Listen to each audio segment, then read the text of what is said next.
but I'm going to give Melissa an assist and share my screen. For visual anchors, hey team, happy June. It's a big one. We got a lot going on. We're back in the swing of all the things that happen in June in person. This week alone, our high school's wrapping up. Our high school is wrapping up Regents exams. Our middle school is deep in roundtables. I believe a lot of staff are still there as we speak. We've got our high school graduation happening on Friday. We're saying goodbye to some of our team members from this year and celebrating other team members' fifth year with us through our Golden Apple tradition. So there is tons going on, and this is very much the spirit of this student highlight, is that though we've reached this very intense time of year, we see joyful completions of learning and celebration happening throughout our school. So just looking at 3 moments in this image, this set of images from the past month or so, you see on the left, Ariel Terry. She's one of our seasoned algebra teachers. I know some folks have worked with her before, tutoring kiddos, working really hard with kids in after school mandatory tutoring. And you can see a couple groups across that room really digging into content ahead of Regents exams. In the center, you see one of our outgoing seniors alongside our dance teacher explaining her own art at the art gallery performance our kids had. We had Sophie Glickman, our art teacher, arranged for their work to be displayed in a local gallery. Folks got to go, have some lovely refreshments. Families could come and appreciate the hard work of their students, staged very much as any art piece in any gallery would be. And on the right, this very attractive set of people are our staff members. Many of our 12th grade team members are people who have worked with our kiddos across many years. That's at our first sort of big in-person prom experience. So we've just got tons going on that make this portion of the year feel exhausting, but rich with experiences. Thanks, Melissa. And I guess Trudy can't make it tonight. She may make the tail end of the meeting, but if she were here, I think she'd probably mention how big of a deal this is, just be back in kind of like the full mix of doing school as it once was. The past 2 cohorts, graduation wise, we just haven't done some of these things because we've been remote. So really wonderful to be back in person and doing school in a very full and comprehensive way with some of these events, as well as just some of the work kids have done in person with teachers and preparing for some of these end of year culminating experiences. So it feels great.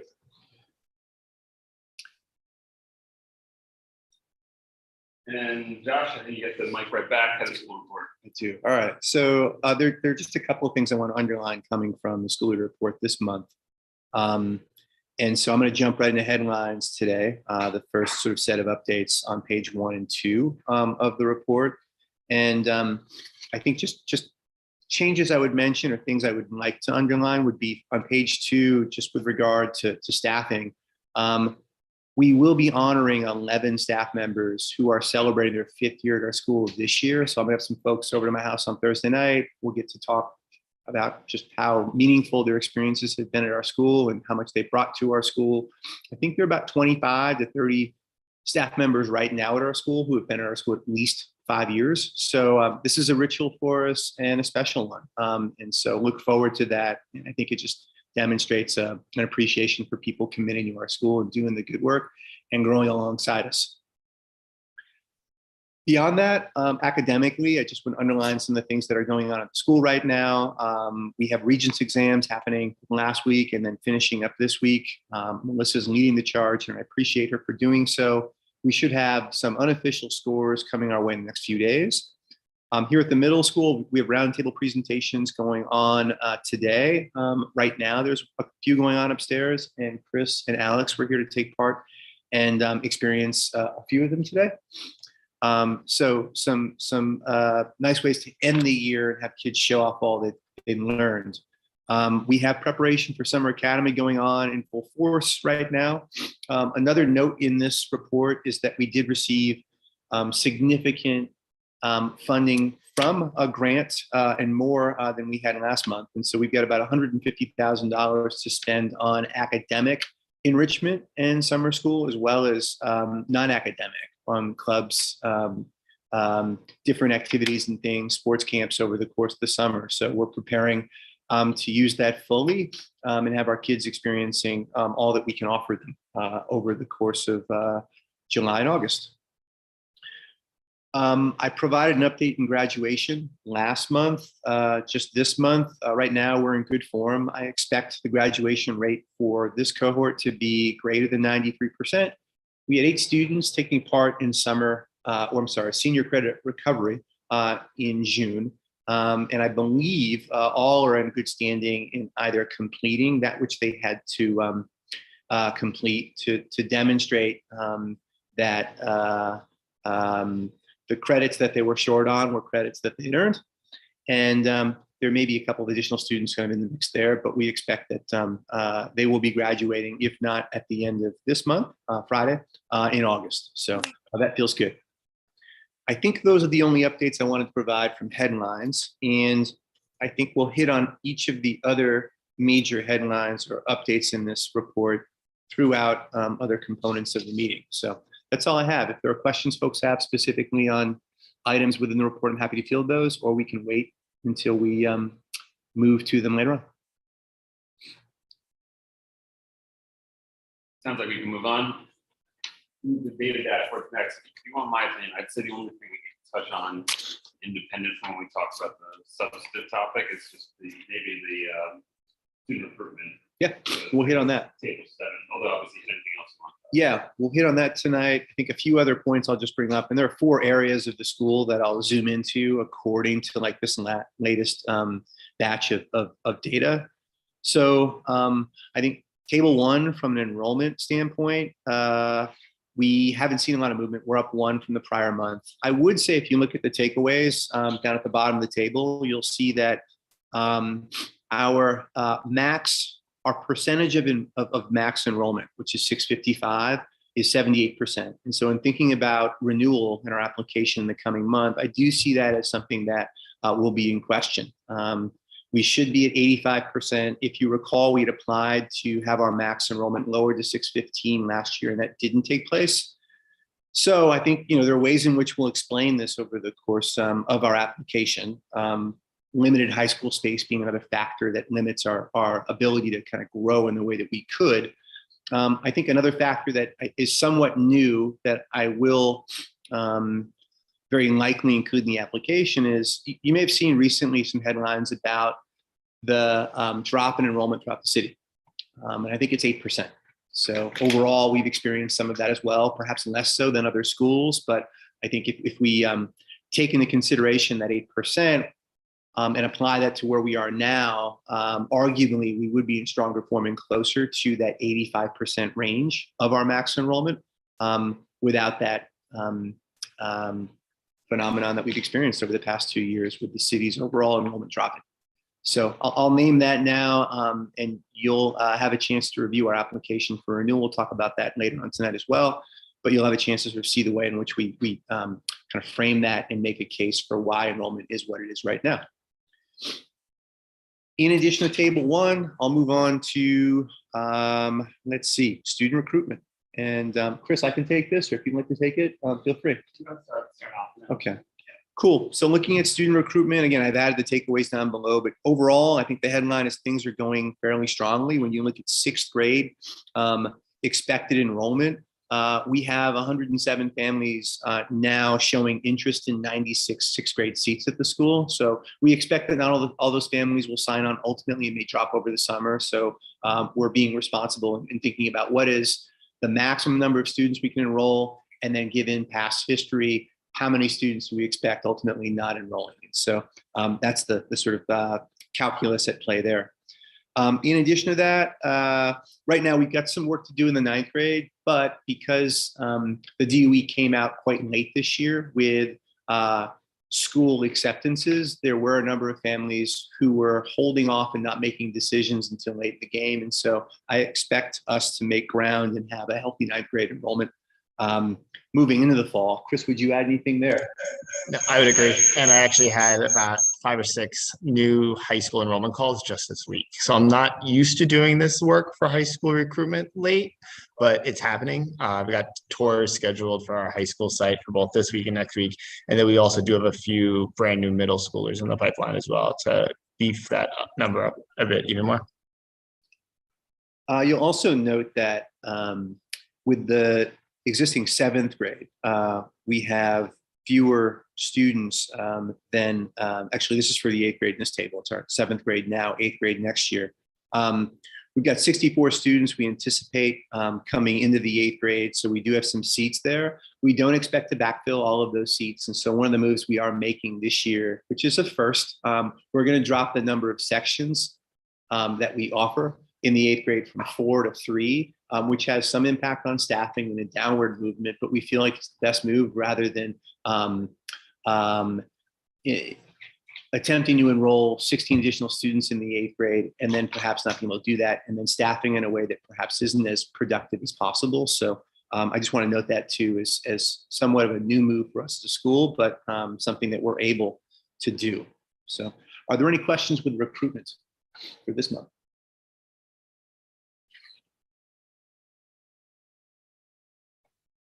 I'll move things forward then. I'm moving to table 9, which summarizes staff. Yeah, go ahead, Jake. Yeah. So on the 9th grade,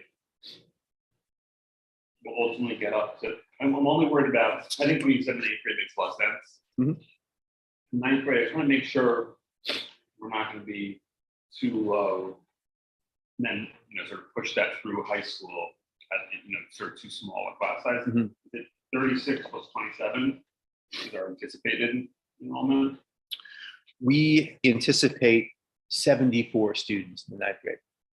We just haven't gotten those, Mm-hmm. those enrollments yet, but that's what we're trying to get. That's right. And that number, we're maxing out. We're saying we can have at most 285 students in that building at the high school. And so 74 represents just how many students we could have in addition to the students we have now in our 9th, 10th, and 11th grades. I guess it'd be nice to go get higher on the 9th grade because you know you're going to have attrition, 9th, 12th. And so, by the time if you start with 70 in 9th grade, you might be down to like 50 by the 12th grade. And yeah. Chris, you want to touch on that? Even since we made this chart, we added a few more spots in 11th grade and actually have about 7 enrollees in 11th grade. My goal is for 9th, 10th, and 11th grade to be as even as possible. So 10th grade is pretty much closed because we're anticipating about 85 kids next year, so no new 10th graders coming in. So my goal is a high school enrollment of 285. We're not enrolling new 12th graders, and then it's just trying to make 9th, 10th, and 11th as even as possible to get to that 285 number. My goal is that first day of school, it'll probably be around 295 or 290, so that by October, it'll be at 285. So you're saying basically because you're willing to backfill 10th and 11th grade, it's okay for 9th grade not to be significantly larger than that. Yeah. Otherwise, you've got a giant 9th grade classes. Oh. I don't have any more spaces in algebra. So whereas 10th, 11th grade, there might be some spaces in those classes. Yeah. Any other questions before we move on to the next update? I think we're up to strategic planning.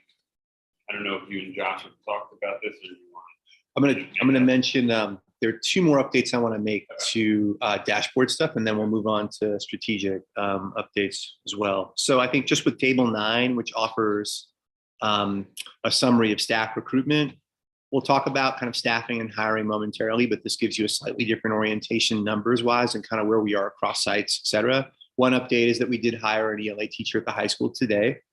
And so that's good news, and hiring continues. More to say there. Moving down to table 11 at the bottom of page 3 regarding development. I would say I have two updates here. One is that we did receive recently a one-time donation of $10,000 from Laurel Durst, who has given to the school before. She's attended roundtables. It's been great to the school. So we thank her for her generosity. So that's not reflected here in the table. And then I would also just say that with grants, which we haven't tracked in the same way in the past, we've just had a really solid year with grants. And so we've received two significant restricted grants, one for just under $1 million for a possible downward expansion, and then one for $150,000, which, as I said before, will fund much of our summer endeavors this summer. So I feel great about that. And we'll continue to sort of seek out possible grants in future years. But that is a huge increase over what we've experienced grant-wise in the past. You say $1 million, Josh? Just under $900,000. And that, sorry, that's restricted to expansion activities and related expenditures, basically. That's right. Okay. Yeah. DOE or? That is from the state. Great.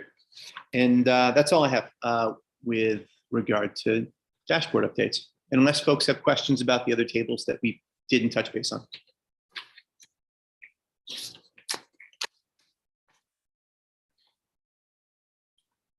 No. Still All your right, mic. back to us. And right now we're doing strategic planning work. All right. So there are two items I want to go over within this portion of the meeting.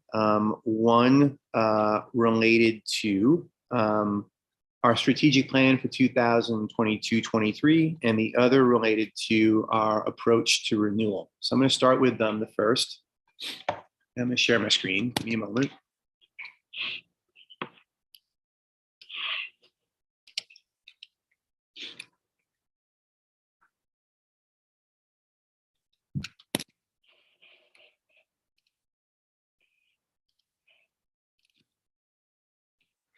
Okay, so what I want to do today is over the past few months, I've been working with our senior leadership team with the input of other team members to devise what we feel is the best plan possible moving in the 22-23 school year, given what we've experienced this year and what we're hoping to achieve in the coming year. So I want to talk you through some headlines there. I'm not going to go through everything, but I want you to have a sense of just how we're approaching this moving into the summer and what our aspirations are for the coming year.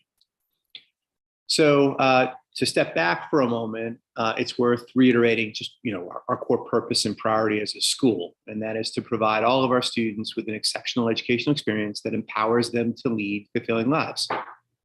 And so with that in mind, our core priority each and every year is to ensure that our students are afforded the opportunity to engage in their high school and then college and career pursuits by the end of 8th grade and 9th grade, respectively. So all of our efforts are put forward in making that happen and in making sure as best we can that our kids are academically prepared by the end of 8th grade for high school and academically and otherwise prepared for college and their career pursuits as of the end of 12th grade. So we start there.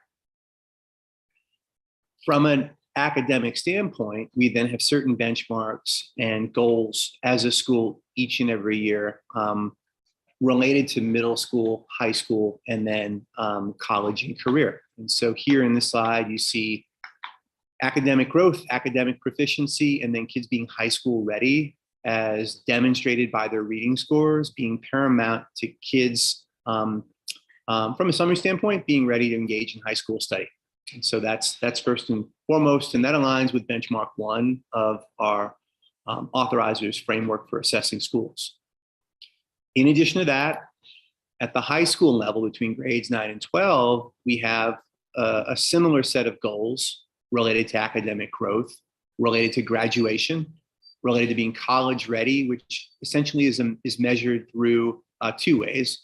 One, the number of students who are taking AP courses each year being essentially similar to what we've had since we've become an AP for all school, which is a significantly relatively higher number of students taking AP courses, and then over time having more students earn college credits based on how they do in their May exams and AP courses. So that being one, and the other being about the number of students who achieve what are college-ready pass rates, 75% or above on their ELA and math, Algebra 1 Regents exams. So those are some of the ways in which we assess the degree to which we're doing good things in preparing kids for college and career.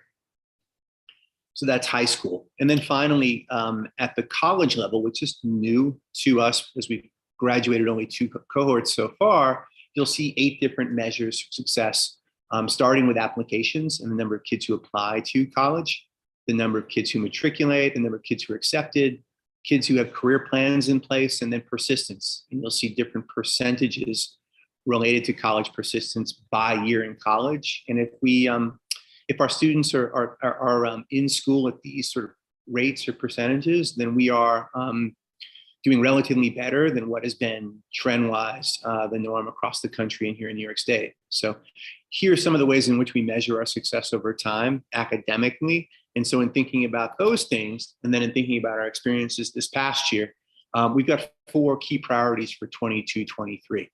One related to increasing family engagement, another related to developing our own capacities to effectively elevate instructional quality, which is really meant to sort of encapsulate the way in which we develop leaders, to develop teachers in their classrooms to serve our kids well in engaging in rigorous ways each and every day.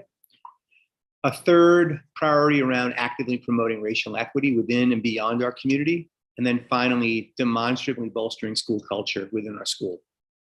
I'm not going to take you through each of the 4 of these. You have access to them within the file I sent yesterday. I just want to give you a flavor for how we're approaching each of these 4 so you get a sense of process, which is arguably more important than kind of what you name as your priorities.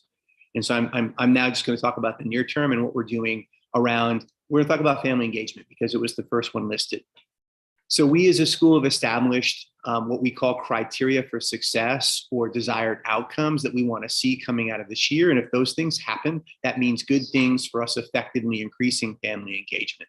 The first is that we have designated family engagement coordinators at each site, and they have clearly defined goals and responsibilities. The second is that our families are contributing their time, their talent, their resources to a set of initiatives over the course of the year. We've defined those, we have a calendar for those, and we've also delineated what it means to have solid participation with each of these events. So these have been things that we've done over the past 2 months to put us in play to sort of see these through over the summer. And third, that we've established formally a group of family members, a forum, a group of ambassadors that actively contribute and represent our school community. So those are the folks who are relied on to get other families excited about what we do at the school, engage in events themselves, recruit other family members to be involved. And so these are the 3 things we're aiming for in the coming year. And if we see these things through, that should, in the end, effectively increase family engagement, which is then going to enrich our kids' experiences both in school and at home. Finally, process-wise, we've created input measures and output measures for what success looks like with these. And so I've named what those input measures are already. We've got coordinators in the mix. We've got a calendar with targets for what strong participation looks like across the school. And we have a formal body of parents engaging in events regularly. On the output side of things, we'll be successful with this if we see the following. We see an increase in family engagement events twofold over what we've had the past few years. It's been an odd batch of years with COVID, but we do feel as if we're able to make kind of gains even beyond the past 2 years or before the past 2 years when family engagement was strong, but we feel as though there are opportunities to make it stronger. And then finally, just participation targets with family engagement are set and then met. And then we've got some survey tools that we've used in the past, and we will assess with families, students, and staff the degree to which they feel that there have been significant increases in family engagement over the course of the year. And we've set some metrics for that. So that's where we are right now with regard to sort of setting one priority forward and making movement. And then what you'll see in this final slide is just some of the milestones we have in place in how we finish out this year and setting ourselves up this summer to hit the ground running with our planning, and then move forward in the fall with strong family participation in play and a formal plan in place. So we're doing that with each of our 4 priorities. I've given you one, and I encourage you to look over the other 3 to get a sense of how we're planning on seeing each of these through. But in the end, if each of these are realized over the course of the year, we feel as if we'll be delivering on our core priority of providing our students with an exceptional education that will have them leading fulfilling lives. So these are some of the things that are being shared with staff in the coming week and with new incoming folks as they onboard, as well as in the fall. And so I wanted to give you a dose of what we're focused on as we move into the year. And I guess with that, I did share this with SLC on Thursday to get some feedback. I'd love input or feedback coming from this team based on what's been provided today. I think I missed the SLC call on Thursday, so I'll give my piece of feedback on some family engagement. I think family engagement is particularly successful.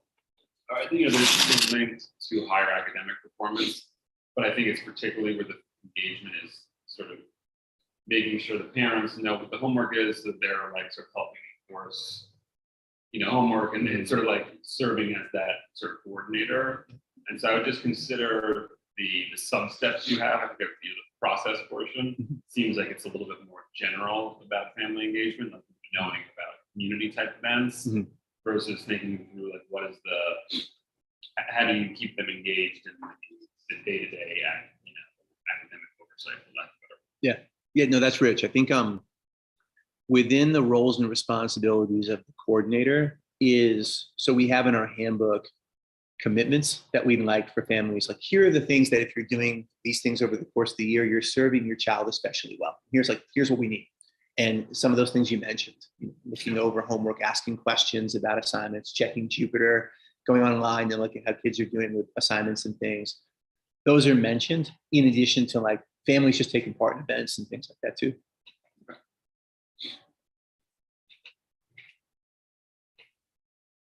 Any other input here?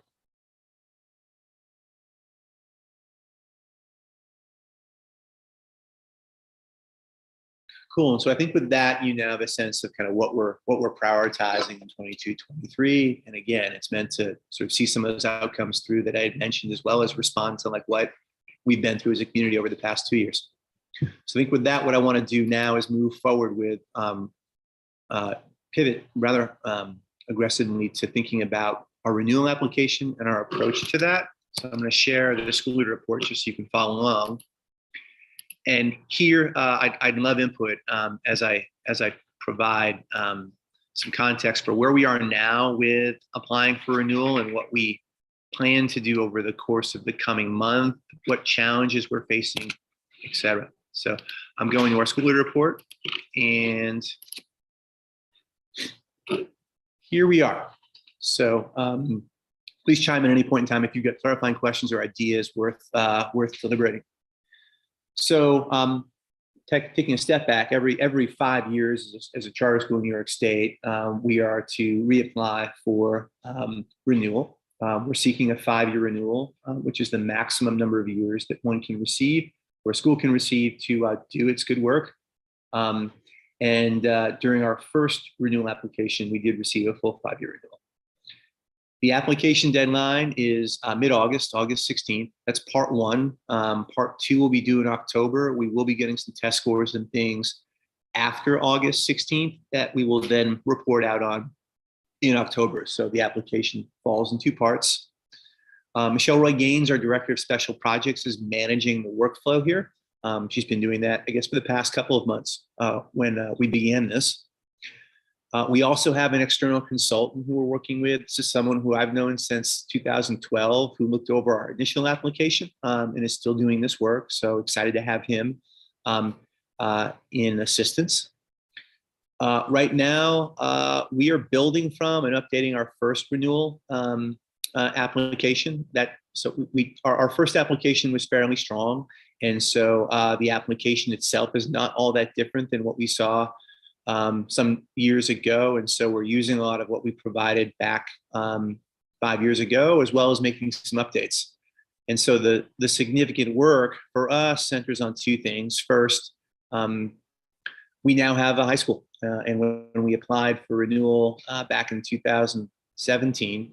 We did not. And so all of the kind of inner workings of high school will now be conveyed in that application. And so there's some work to do there. In addition to proposed material revisions, which would be our intention to apply for a downward expansion. So those are the two areas that I think require the most amount of work. Planning wise, we intend to have a full draft completed by June 30th and are now working toward that. Over the course of the first few weeks of July, the external consultant will then review and provide feedback on our draft. We'll then get that toward the end of July and begin making amendments based on that feedback. We'll talk a bit more about the board calendar for the coming year later in this meeting, but you all will have an opportunity to review the application draft in late July. As of now, we haven't received our intern visit report from last spring, and so I've inquired with our authorizer about that. I did that yesterday, and there was a quick response saying that we're trying to get this to you as soon as we can, and we're not the only school that has not received the report from last spring. So working on that. From a strengths standpoint and things that we want to relay heavily within our application, one would be our graduation rates for all of our students, as well as our students with IEPs, as well as the demographics of the population we serve, which is very representative of our district of location. So these are things that matter to the Board of Regents that ultimately will vote for renewal. And so I feel well situated with regard to like these being the outcomes that we tout. In terms of challenges, we haven't had exams at the middle school or high school in a couple of years. And so I think we've just got to provide the best data we can, which would be this year's data in addition to any internal data. And I think the other challenge we have is just right now politically granting expansions is not something that the Board of Regents is sort of offering up all that commonly, although I've received some mixed takes on that. But I think here in Brooklyn, it has been competitive to get approval for a downward expansion. So I expect this to be hard. In speaking with other school leaders that have been through this process recently, as of last year, there has been a recommendation to engage politically with a lobbyist to support our efforts in the expansion downward. So I have been doing a bit of outreach there. We can talk about this a bit more during the executive session tonight. But it's something that schools commonly do to advocate for what they feel is best for the community they serve.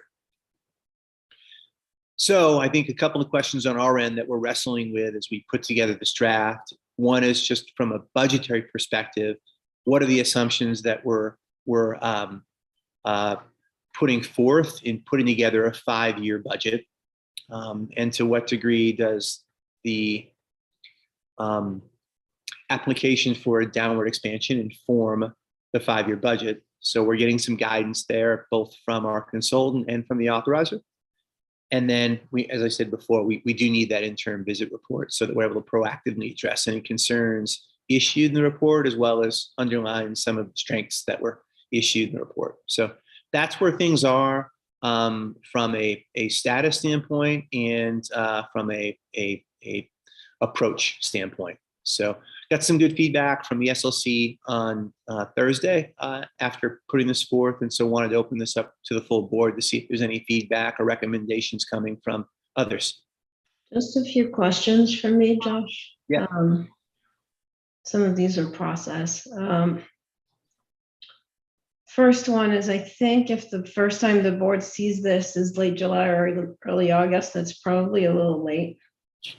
So I wonder if you couldn't send to us the draft that goes to the consultant, with the understanding that it's going to change, but people's schedules being what they are. I just worry that if all we have is a few days in August, where then you would have to rush to put in the comments, I'm a little concerned that might not be most productive. And there might be a middle ground there where if you think it's really the June 30 draft is really too rough, then we wait or something. But I just worry about getting crunched. and getting it at a point where it's too late to make any meaningful changes. So just, for what it's worth, and, make of that what you wish, but that's a concern there.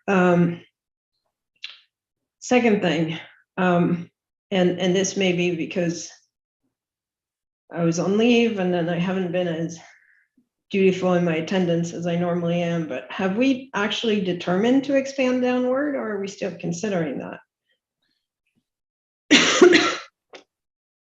We've had discussions. I think coming from prior meetings, there was a general consensus around this being a good idea for schools strategically. During that time, no one voiced a concern that I think rose to the level of, hey, we shouldn't do this. And so I think that was some of what I was hearing.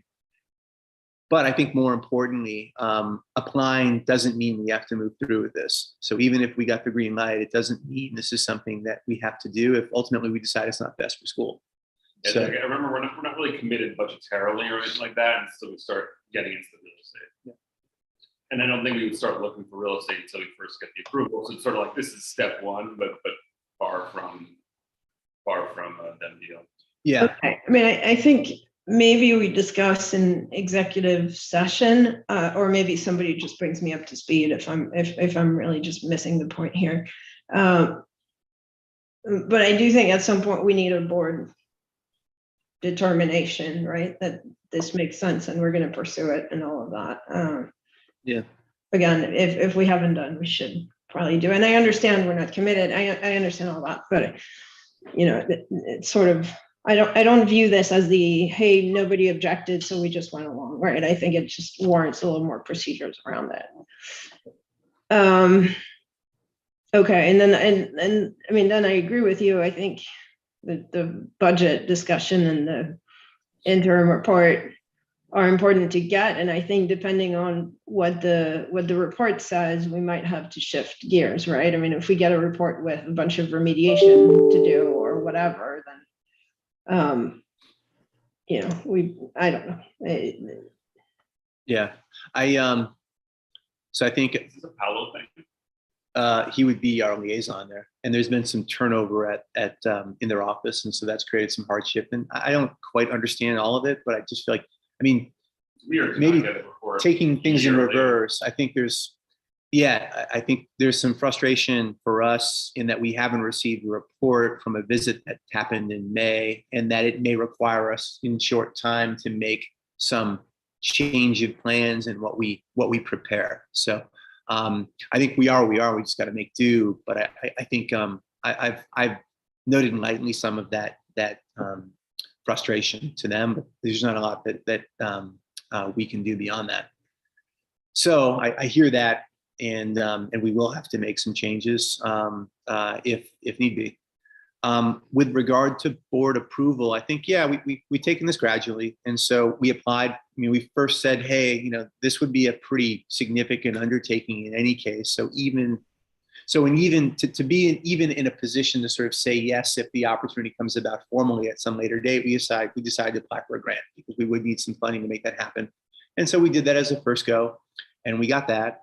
I think from there we've had some discussions here and there about, okay, so should we apply for this? And I think my sense would be during the July or August meeting, we should bring up for approval the ability to apply, or essentially bring up for approval our application, and enclosed in the application would be these material revisions, which would then be a next step in this process.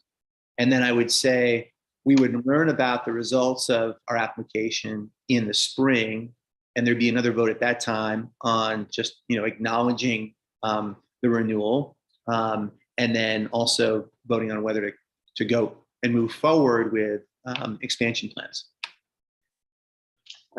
Yeah, That makes sense to you? I think that makes sense. I think this is worth another discussion that doesn't maybe need to be a board meeting, but wouldn't the regents expect you to be somewhat committed to doing it. If they approve it, does it make them look bad if they approve something and then you don't do it? I mean, all sorts of questions I would want to know the answer to before we finalize our plan here. But again, it doesn't have to be this meeting.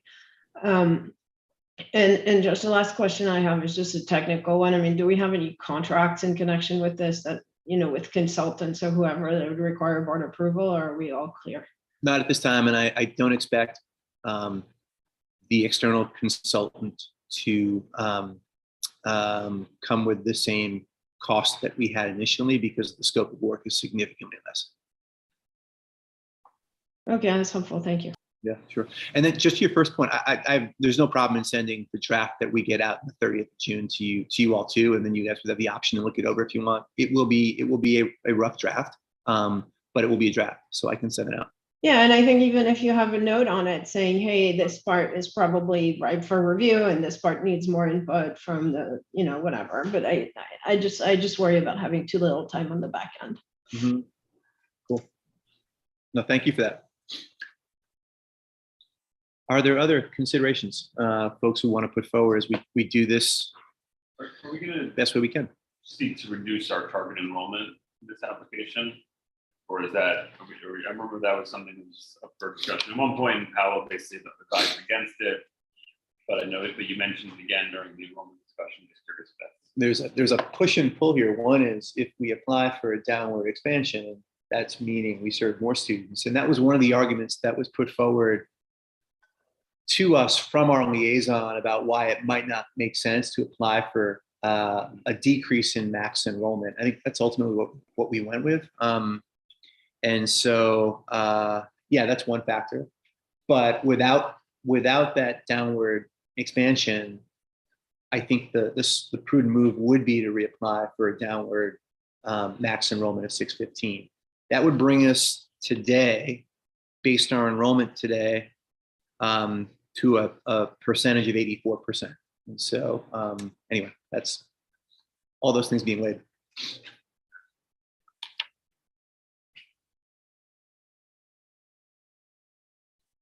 So if there are no other questions or considerations, we'll talk a bit more about the calendar for the coming year, board-wise, momentarily, and I can talk more about what you guys should receive. But I think the next steps would be you'll get something on the 30th in draft form with some notes, and then have another opportunity to look at things in a more polished form at the end of July.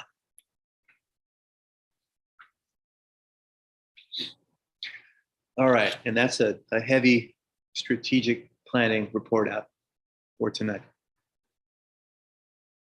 Committees, Heck yes. AFC. What's it go? My sense is quick monthly report out on just the way things have gone. And then from there, we can hold on the budget discussion until we get to approval. Yeah, all right.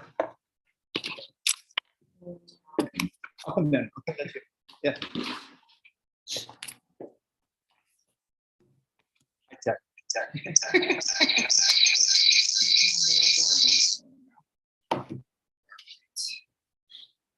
If I wanted to share the screen, where's the report? Oh, okay. You want to share? Yep. Yeah, I don't have to share the screen if people have it. Let's not. Let's just move forward without the monthly report out. It is my very brief 45-second moment to shine here. So just a few notes on this one. This is the May report. Given the timing of this meeting and the fact that I was able to accelerate, we thought it better to report through May than April. So we went from March to May. That's just an important to note on this as you see the figures. The only thing that's really changed since the last report is the days cash on hand. You'll see that that's about 72. That's influenced by two factors. The first being we've made some payments on behalf of FOMB, so we've drawn some cash out of Unity's account.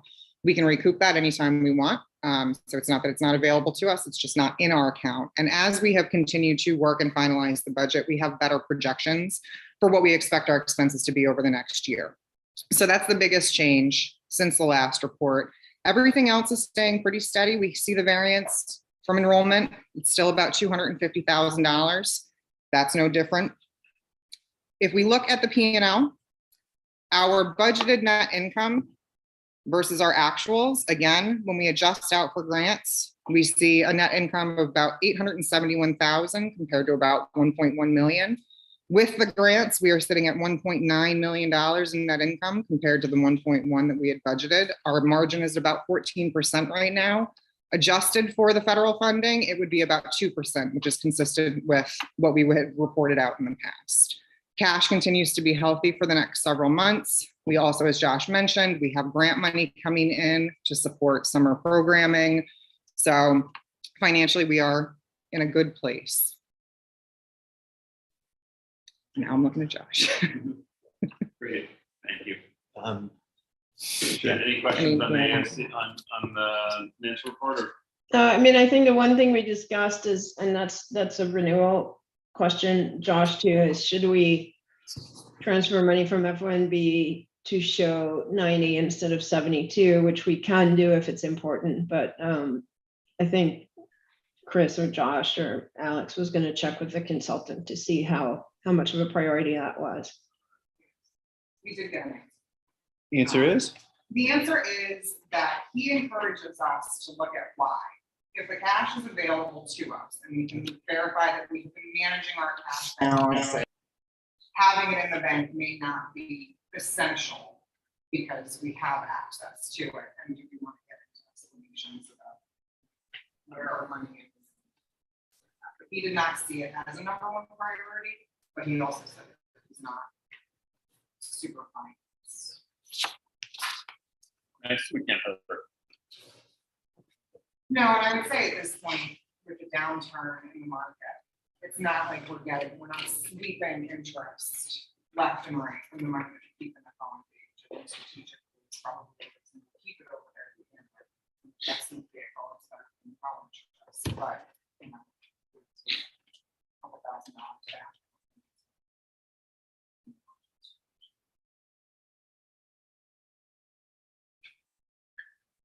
So I think that's the latest in terms of that one additional topic. Thanks, Mario. Anything else before we move into the next committee report out? All right. So from a DFC standpoint, Jake, Jim, Sal, let me know if there are other things that we discussed. But we talked about grants, which we did earlier this meeting. We are now in year 9, which means next year is year 10. So from a development standpoint, it may make sense to begin thinking about how festive we want to be in celebrating 10 years of the school being in operation. And so here we are in June, maybe thinking about an event in the spring of 2023. We also discussed that we do have approval for our trailers and reimbursement for those from the DOE. However, one update that we did want to make that is recent is that given the formulas out there right now in our enrollment at the high school, we won't be eligible for reimbursement. We would need an enrollment at the high school of something over 300 to then have those trailers and the parking lot lease paid for. So I don't think that's possible given our facilities now. So that's one update even since the last AFC meeting and DFC meeting. We will continue to use the trailers in the coming year. We checked the lease on that, and we've got a 5-year lease if we needed to use the parking lot, and I'm sure we could renegotiate the trailers. I don't intend for us to need them for that long, but they are available to us, so we will use them in the coming year. And then we talked about the in and outs of our current lease and sublease structure and whether there were merits to perhaps amending that to benefit the school in some way. So that's where we were, and that's what was discussed without bringing anything fully, deeply to the full board. Does that make sense? Jim, Jake, and Sal? Is the way the lease works that we have to actively renew, or just if we didn't want to continue using the trailers, we'd have to actively terminate? I think it's the latter. I said if we have to actively renew, we might want to seek a order for both. But if it's not like Yeah. Yeah. Hey, darling. We've got until 9. They messed up. So we're gonna be here a little bit longer. We can't go. We got to finish our meeting. Thanks. Okay. So, So Josh, so I make sure I got it. Were you saying that we've hit our cap on the reimbursement based on the per pupil number? So there's no money left to go after the parking? that's the understanding, yes. Got it. Okay. So our current rent, what the school pays to FOMB exceeds the reimbursement today?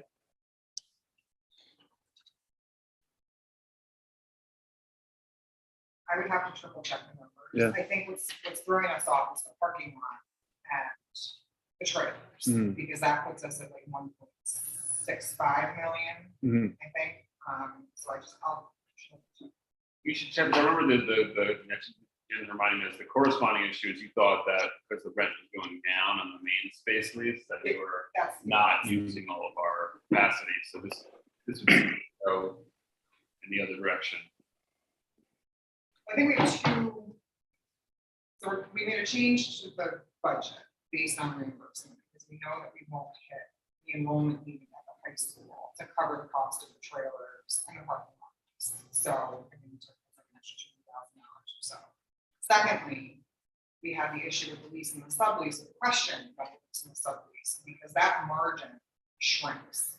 And we happen to be in the time period where it shrinks. And I think that we could discuss, does the lease and sublease fully capture the financial responsibilities of a landlord as it's written versus the things that Unity is taking? That, is there a better margin that's more accurate? It's not unrealistic, it's just how would it be structured if the parties want. Maybe it's a little on the weeds of the full board, maybe we should just have a little call with the relevant people from BFC, maybe AFC too, if necessary, just put the numbers in front of us. Yeah, let's do that, because I don't see how we wouldn't be able to go get more, reimbursement for the parking lot unless, our actual rent paid to FOMB exceeded the reimbursement. And that's the first I've kind of heard of that. And then the second phase would be, okay, yes, we understand that gap is going to our gap to FOMB versus what we actually pay to David is going to change. Adding the parking reimbursement to that would bump it back up to maintain, some version of where we are today. So those are the two issues.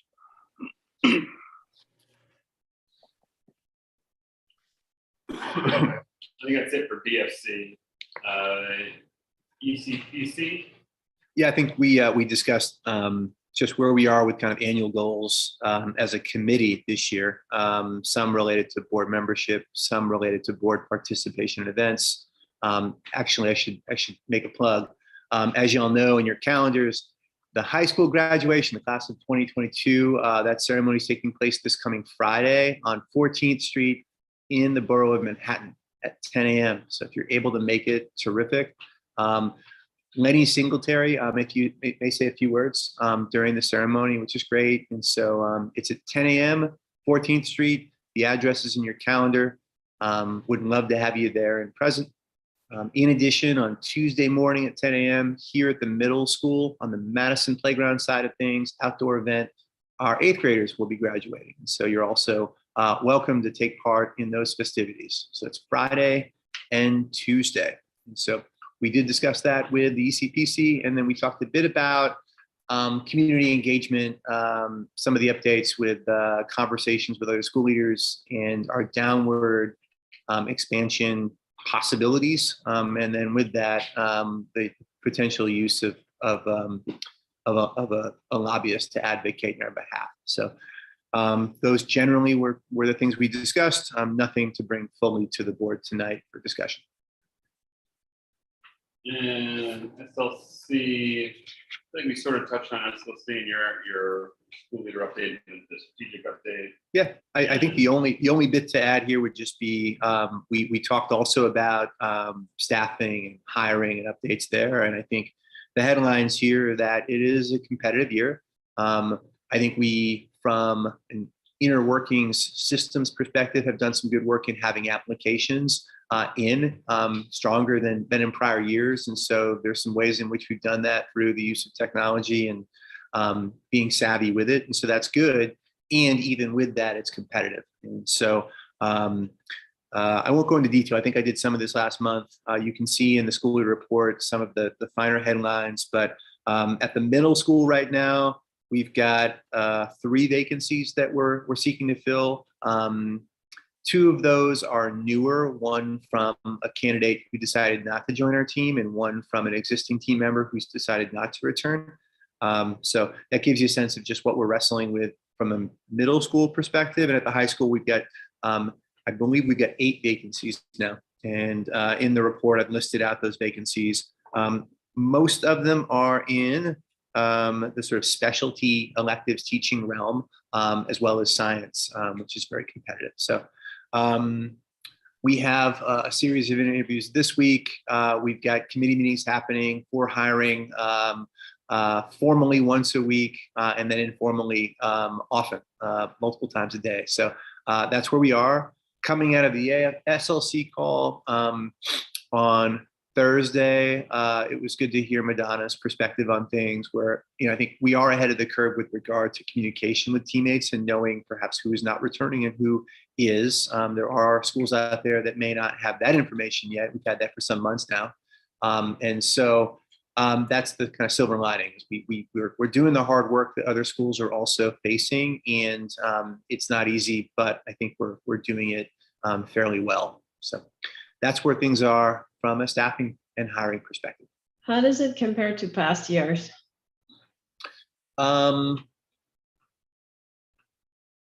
Pre-COVID, I would say maybe slightly better overall. I mean, we're talking about 12. We're talking about turnover. 10% of our staff to sort of hire up for over the course of the next couple of months. Versus COVID, where folks weren't moving around as much across all sectors. I think we've got more hiring to do this year, and maybe that's why it feels like a lot. We just haven't had the same amount of movement. So that would be my first hunch. Yeah, I just had the impression, which may be wrong, that we were trying to fill jobs earlier than this in the years where we had a chunk to fill, but maybe that's just a wrong impression. I'm going back in time to a comment that Caleb made, maybe in like year 2 or 3, where there was a question out there about like, hey, what's the typical timeline for hiring, and when does that usually come to an end? And Caleb's response was, well, typically, the night before the first day of school. So we've experienced some of that before. We're trying to dodge that because it's stressful and it's not good for kids. And so, but your sense is there's still good people around, and yeah, like I said, we've got. I'm really quite impressed with the applications we're collecting through the work that we're doing outreach wise. And so we'll get there, but it is competitive, and there are lots of other schools that are either in the same place we are and looking for people, or haven't even got there yet. Have you noticed any benefit from the sort of improved pay scale and everything else we've tried to do? That may be one of the reasons why we're getting more interest among outside candidates. I mean, as you may know, employers are required to now post a range in salary here in New York State. We've done that on and off here and there, but we are doing that this year, and we are north, I think, of what most schools offer for good reasons. So I think that has had an impact too. Okay, thank you. I think that takes us to the annual board business / items for approval. Maybe I'll try to run through some of the quick ones. Minutes. I got a vote to approve the minutes from the last meeting, May 18th, 2022, unless there's any questions or comments. Seeing none, quick raise of hands. Let's see, unanimity. Let it be reflected in the minutes. Do we have enough people on video?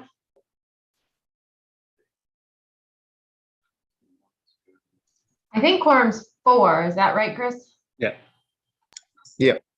Okay, so we're good. So Sal's back. Madonna, if you're able to, within the vote, if you could have camera on just for formality's sake, that is required to count toward the vote. I think next is the renewal of the PNC insurance policy. I'll let Chris or Marianne. Yeah, I can talk about that. I mean, Chris can give some detail, but the broker came back a week ago, I want to say, with something like a 16% increase in the quotes that was driven by a couple of cats and dogs, cyber, I think student accident, a couple others, and some, I think the umbrella was also going up because of bad verdicts across schools, you know, sexual abuse and things like that. So premiums have been going up for everybody. We sent them back to the drawing board. I mean, just for those who don't follow this as obsessively as I do, the market's terrible. The rates have been going up for everybody. It's been challenging for renewals. But we asked the broker to do better, and they came back with a package that was a 13% increase, which I'm not thrilled about, but we can live with. And I think the cyber doubled pretty much. I mean, it's not a huge portion of the premium, but it doubled. And then there were a couple lines that were up 20%. There were some that were flat. But they went out, they got bids, they did the best that they could, and that's where we came out, which they tell us, and I'm not particularly surprised, is in line with the charter sector overall. So I think all in all, it's an increase of something like $15,000 year over year on a budget of close to 150. And these are rough numbers, but I wish we had something better to present, but that's the best we could do. And I really don't think there's a lot of room for squeezing any more dollars. No, sounds good. I think we appreciate the hard work. Unless there's any questions, I'll make a motion to. Yeah, Chris, I don't know if you had anything to add, but. No, that makes sense. I appreciate the overview, Marianne. Well, I think while Josh just had to run downstairs for a second, but I think while Josh is gone, I think we can move ahead and vote. Yeah. I'll do a raising of hands again.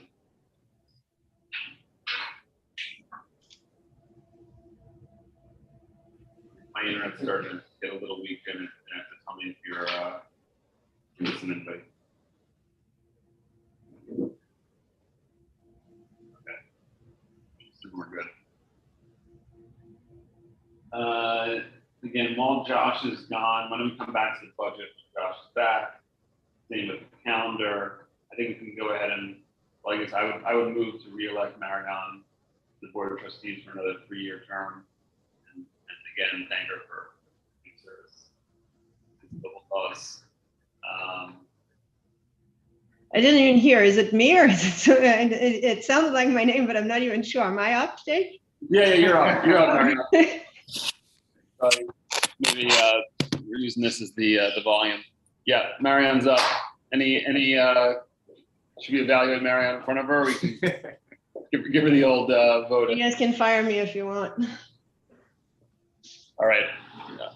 Raise your hand if you're in order to approve Marianne's additional 3-year term. Okay. You get my hand twice because I've done 2 videos here. Marianne. Committee change. I think everything else requires Josh, but luckily Josh is back. Yeah. And being in a co-located space where you don't get to call the shots all the time, we have until 8:30 in this building, and then we have to go. So we're going to expedite things somewhat in a fashion that's reasonable. And so we've got 15 minutes, and then we're running for the door.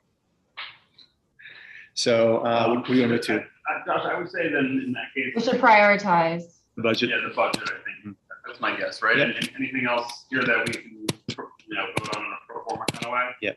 So let's go to Any committee budget. changes we can always push. Officer same. Yeah, budget.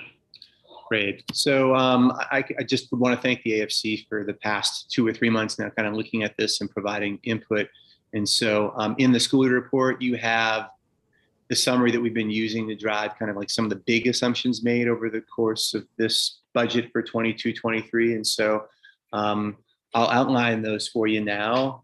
Enrollment wise, we're assuming enrollment of 519, which is 12 lower than I think where we are this year with our budget enrollment. And then also assumes 5 additional students at our high school. So more conservative with regard to enrollment at the school. Per pupil is set at 4.7%. That's just what the state is providing us with in the coming year. We're setting inflation at 3%. Arguably, inflation could be more than 3% in the coming year. And if that's the case, and we have to, we'll cut down on our costs. And so those are decisions that will have to be made depending on the scene. SPED enrollment is set at 109. That is proportional to our enrollment of 519 and the percentage of our students who have IEPs at the school this year. That's the best data we have. So that's what we're using this year. Compensation set at 9.4. I think it's 9.6 in your version. So on Friday, we had some discussions. There was a bit of movement with regard to what we thought was best with the AFC. And so that's one of the amendments made with regard to comp.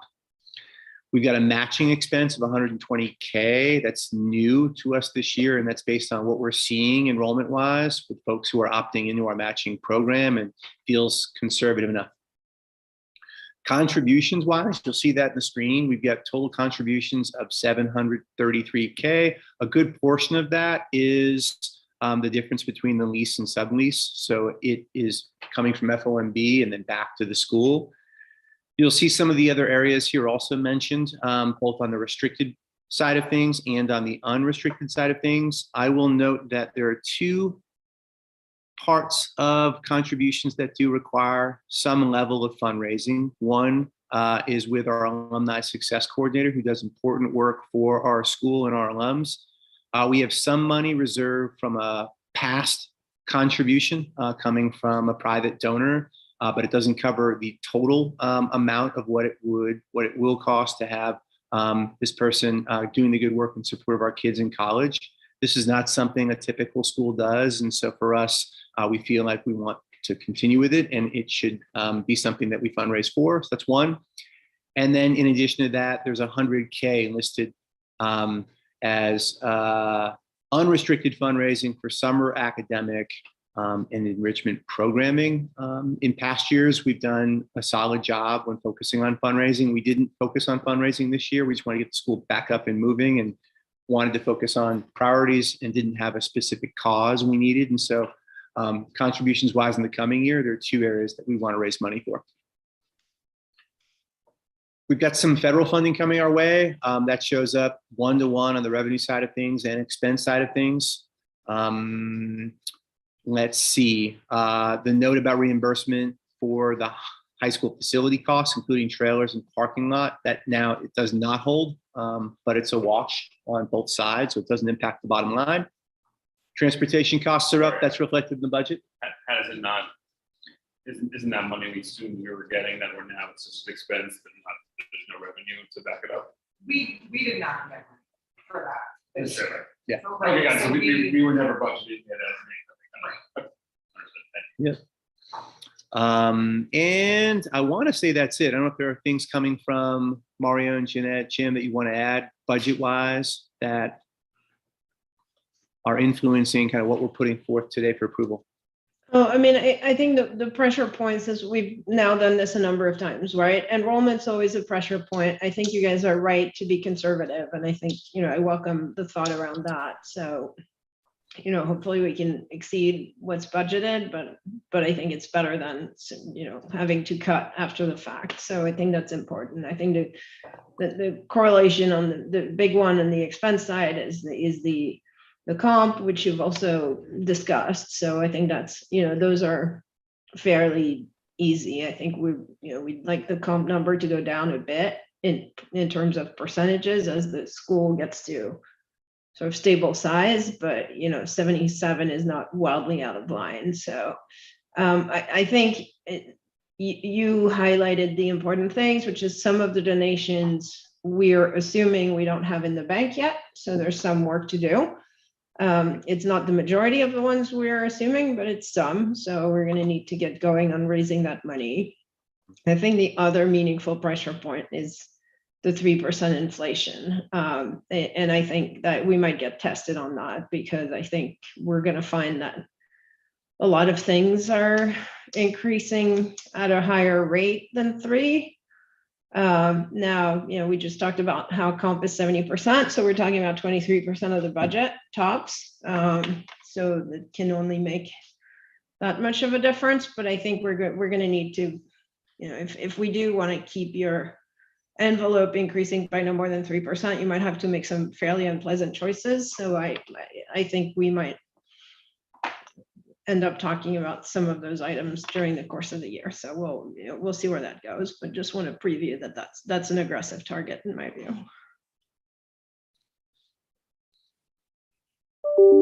In addition to that, net income here is set at 230, which is just 1.6% of our revenues. It's in line with our budgeted net income last year at 233.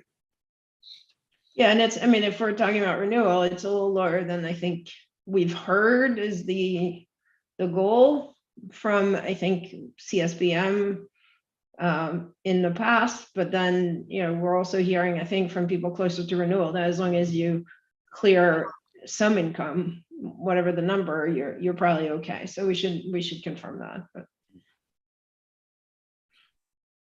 We have no extraordinary federal money anymore. Right? We do. Okay. We do, and it's off. So it shows up on the revenue side and the expense side. We also have it for next year too, although we're not bringing forth a multi-year budget tonight. Okay, so the costs that are associated with it aren't ongoing costs. They're sort of one-time-ish costs. There will be some staffing. We've ramped up staffing with this funding. And so we have decreased some of that staffing this year and expect to gradually do so in the coming 2 years.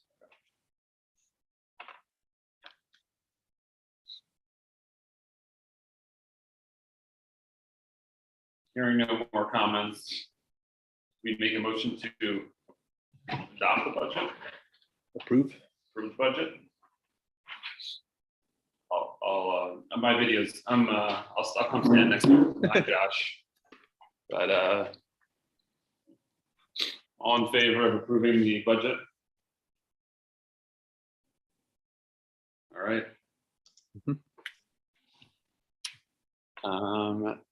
We got a few more minutes. Yeah, we do. Let's roll through this. We got this. You want to talk about both the academic calendar and the board calendar? Yeah, so I shared the academic calendar with you all. It's in the folder and in your email yesterday. In a nutshell, the calendar for academics is no different than what it's been in prior years, with some subtle non-material kind of changes with regard to dates and things. There are 181 school days next year, in line with what we've done in the past. Vacations and things are similar to what we've done in the past too. So I don't think there's anything kind of extraordinary about this budget in comparison, or calendar in comparison to prior years' calendars. We did put it out to families last week unofficially. And so, I put that forward for approval as well. I'll make a motion to approve the school calendar. All in favor? Any opposed? All right, quick guess. I'm just mindful, we said we were going to go into executive session at one point to talk about, Marianne wants to talk about the renewal application, and then also you mentioned the lobby. Yeah. Do we want to do that now, or do we want to make that? Let's postpone that. Okay. Yeah. Postponed, and then I think the appointments to trustees, committees. Yep. Maybe So I'm gonna share my screen here so you can see things. So generally speaking, I think all committees have run productively this year. I feel fortunate to have the support from folks with different talents on these committees. The committees you see on the top of this page, which represents our meeting schedule, are the committees that we've had this year with one change. Lenny Singletary is now represented on the executive committee, and then right now on the audit and finance committee. So those are the only changes I propose at this time. And again, I just thank you for the work that you've done this year. I feel very well supported overall. In terms of changes, it is possible, although I'm going to make a couple of cases for why this might not be the best thing. Jake may step down at the end of the summer to do some stuff outside of school. He's been with us, I think, since the beginning. So if that happens, we may make a couple of changes with regard to the composition of committees, but that may be in the mix as of the end of August. We shall see. So that's, I think that's generally the makeup of My only comment, Josh, and we'll make it work, but the executive committee has everyone on it now, so it might be difficult to convene. I'm fine if everybody wants to be on it, but I think that should come with a commitment to make meetings when needed, because typically we convene those on relatively short notice when there's stuff to do in between board meetings. And it's just, if it becomes hard to get a quorum, then it just defeats the purpose. But as long as everybody understands that, I don't have an objection to it.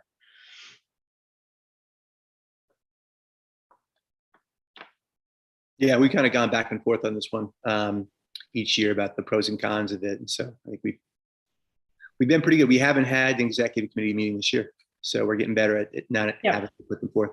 Yeah, so maybe it doesn't matter.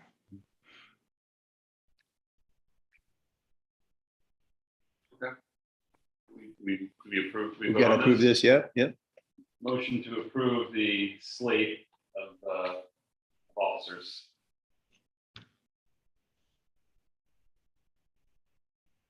And then there's a second board. I like Earl's stuff. Thank you, Earl. And then secondly, we should also approve, so that's the executive committee with the appointment of officers with Jim, Jake, Marion, and Trudy in the mix there. And then the second approval item would be the consideration of committee changes. And so if folks are okay with what's here, we'd approve this configuration. Maybe I'll just say, if there's a high likelihood that I step down at the end of the summer, you should just think about who step into these large shoes and vice chair. I see a lot of quaking going on in the calls. Okay. Sorry, what was the last thing? And the governance calendar for the end of the year. Governance calendar. Yeah. And I would just say there are no changes to that. I think we've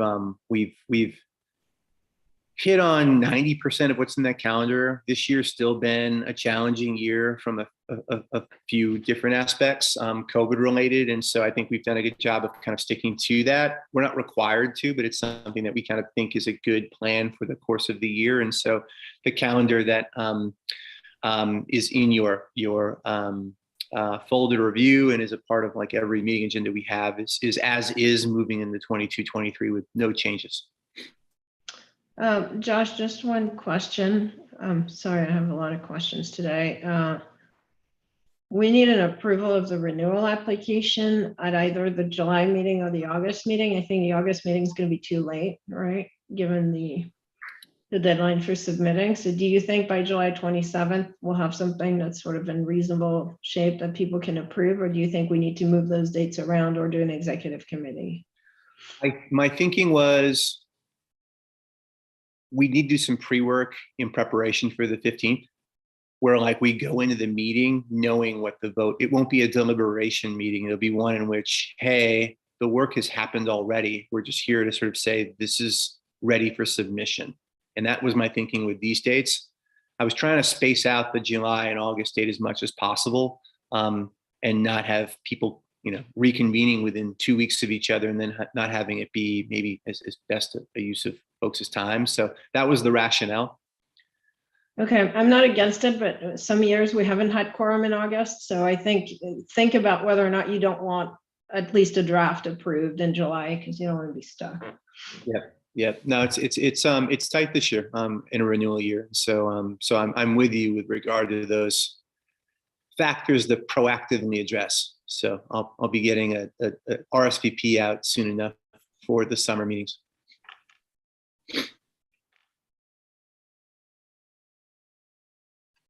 And so I think with that, Jake just stepped out for a moment. Jim, I think we can close things up.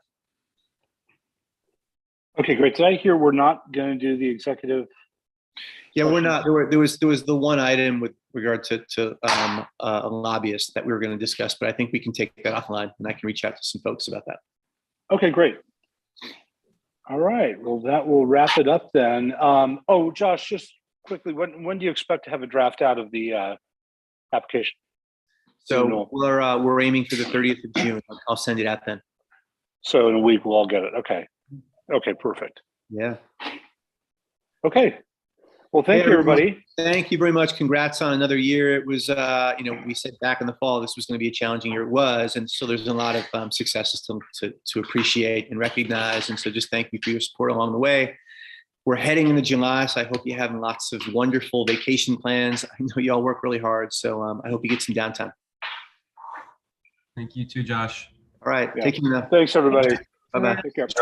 Bye all. Bye.